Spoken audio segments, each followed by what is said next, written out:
Assalamualaikum warahmatullahi wabarakatuh ya. Jumpa lagi saudaraku Jumat Wage ya, dimanapun Anda berada. Kajian materi kali ini tentang cara menghilangkan sihir sehabis-habisnya ya. Nah, perlu kita sadari teman-teman ya, paham rumus ini pasti sihir itu bisa Anda bersihkan gitu loh ya. Tapi kalau Anda tidak paham rumus ini ya tidak bersih ya. Orang terkena sihir itu energi negatifnya itu besar ya. Sebelum dia terkena sihir itu energi negatifnya lebih besar daripada energi positif dia sendiri gitu ya. Sehingga sihir itu masuk ke dalam tubuhnya. Ini bukan hanya jari ini ya, ini bukan hanya jari ini, bukan hanya katanya ya, tapi saya sudah mengalaminya gitu loh. Jadi saya bisa cerita gitu loh ya. Lah harapan saya ketika saya bisa cerita ini, Anda punya gambaran ya. Anda punya ibaratnya itu angan-angan ya, gambaran angan-angan apa yang harus Anda lakukan gitu loh. Ketika Anda terkena sihir itu loh. Orang terkena sihir itu tidak sadar ya. Nah, lebih banyak menuruti hawa nafsunya. Nah, diajak kepada hal-hal yang sifatnya baik ya tidak mau. Diajak kumpulan, tahlilan ya, manakiban, sholawatan, tibaan ya. Kalau zaman dulu di kampung, di desa itu ada tibaan. Nah, itu tidak mau. Nah, pokoknya diajak kepada hal-hal yang sifatnya positif itu tidak mau. Kedua, malu ketemu orang, merasa minder, merasa rendah diri ya.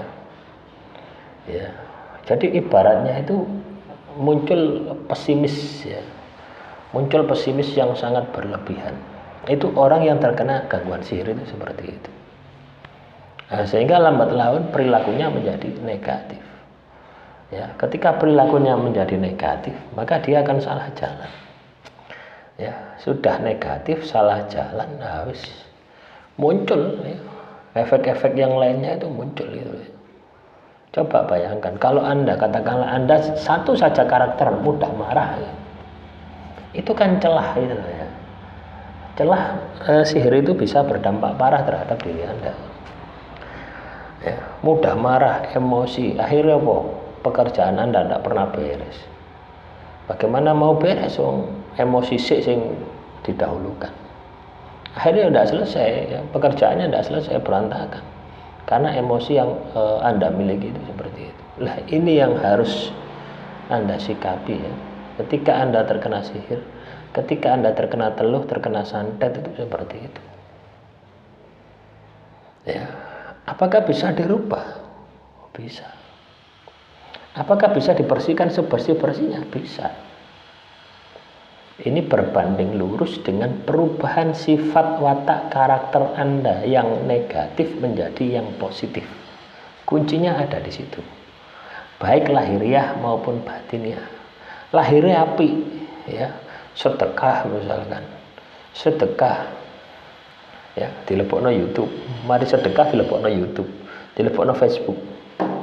Nah, supaya dapat uang. Dari iklannya supaya dapat uang. Loh, ini kan bagus toh, lahirnya bagus, tapi batinnya waduh, kok olehku kok mek didik gitu. Nah, itu juga menjadi pintu masuk sihir itu. Atau sihir itu tidak akan bisa hilang, tidak akan bisa bersih. Sesulit itulah. Ya. Tapi bukan berarti tidak bisa. Saya yakin bisa. Ya, sama halnya ketika kita terkena sihir. Itu sama saja dengan kita itu mengendalikan nafsu kita sendiri. Nafsu-nafsu yang ibaratnya nafsu kita itu ada yang jelek, ada yang bagus ya. Ketika kita ke tempatan sihir, ya, nafsu itu dipicu untuk menjadi jelek.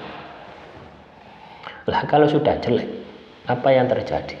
Kelakuan Anda kan pasti ngawur. Kalau sudah kelakuan Anda ngawur, pasti dampaknya, hasilnya pun juga ngawur. Nah, coba itu dibayangkan. Kalau semua pada ngawur, hasilnya ngawur, apa yang terjadi? Gagal. Apa yang Anda usahakan, apa yang Anda upayakan pasti gagal.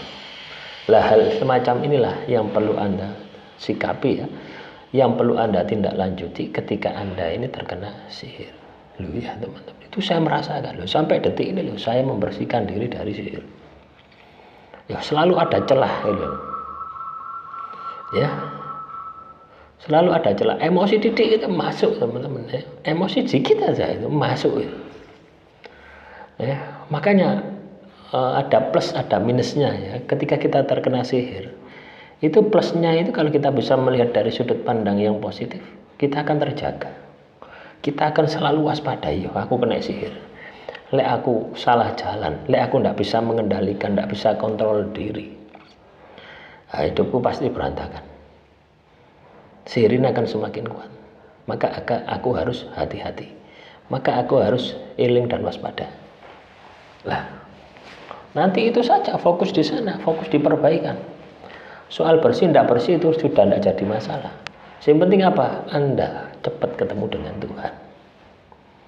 Ya, cepat ketemu dengan Tuhan bukan berarti mati ya, tapi dalam kondisi Anda masih hidup. Paham ya? Nah itu nanti dengan sendirinya sihir telus Anda itu akan melemah ya, dan lama-lama akan hilang. Nah, teman-teman jemaat wage ya, yang paling susah itu adalah menghilangkan kodam daripada menghilangkan sihir ya. Anda punya kodam ya, sifatnya negatif, dengan Anda disihir sama orang, itu lebih sulit ya. Lebih sulit ketika Anda menghilangkan kodam. Kenapa? Karena Anda menghendaki. Karena ada ikatan batin. Nah, itu yang sulit.